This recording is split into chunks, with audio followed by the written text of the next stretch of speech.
Hello everyone, and welcome back to our channel. Picture this: a musical genius, a prodigy whose name echoes through centuries, gone from the world at the tender age of 35. Of course, I'm talking about the one and only Wolfgang Amadeus Mozart. His life was a symphony, but his death?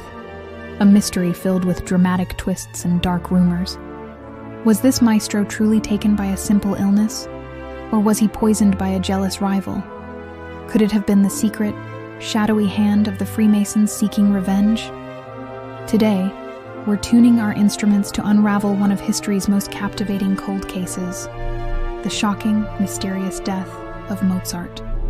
Let's rewind to the final days of 1791 in the heart of Vienna. Mozart, usually a whirlwind of creative energy, fell gravely ill.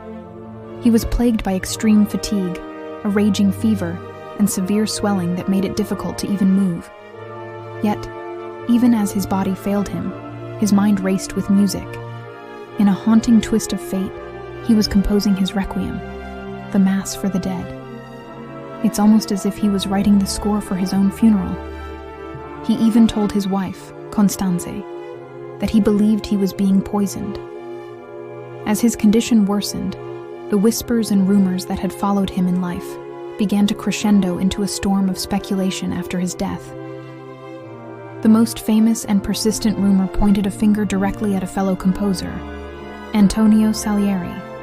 The story goes that Salieri, consumed by professional jealousy, secretly administered poison to eliminate his brilliant competitor.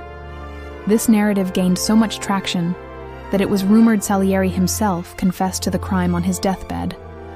While historians today have largely dismissed this as sensational gossip with no concrete evidence, the tale was just too juicy to die. It was immortalized in plays, books, and most famously, the award-winning film Amadeus. Through the power of storytelling, Salieri was forever cast in the role of the jealous murderer, a label he could never shake, even in death. But the plot thickens. If it wasn't Salieri, perhaps it was a more clandestine organization. Another theory, far more mysterious, involves the Freemasons. Mozart was a proud and active member of a Masonic lodge in Vienna, and his opera, The Magic Flute, is famously rich with Masonic symbolism and ideals. Some theorists believe that his final masterpiece, the Requiem, also contains hidden references to secret Masonic rituals. The conspiracy suggests Mozart revealed too many of the order's secrets through his music, and for this transgression, he was silenced. Proponents of this theory point to the shadowy, anonymous figure who commissioned the Requiem, suggesting he was an agent of the lodge sent to orchestrate Mozart's demise. It's a compelling narrative, straight out of a thriller novel. So, with all these dramatic theories swirling, what does modern science have to say? When we strip away the drama and look at the historical accounts through a 21st century medical lens, a more mundane, yet tragic picture emerges. Most modern researchers and medical historians believe Mozart likely died from a severe streptococcal infection that led to acute rheumatic fever and ultimately kidney failure. His symptoms, the high fever, rash, and swelling, are all consistent with this diagnosis.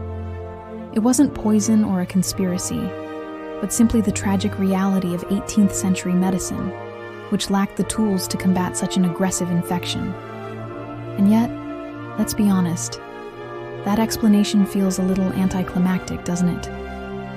In the end, the exact cause of Mozart's death remains a subject of debate, a historical mystery that may never be fully solved. But while the story of his death is shrouded in intrigue, the story of his life is one of undeniable brilliance.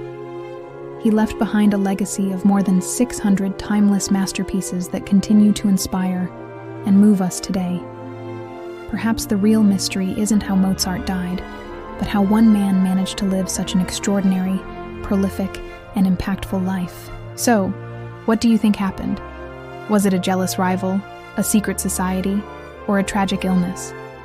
I'd love to hear your theories in the comments below. Thank you for joining me on this journey into the past. If you enjoyed it, don't forget to like, subscribe, and hit that notification bell. See you in another story soon.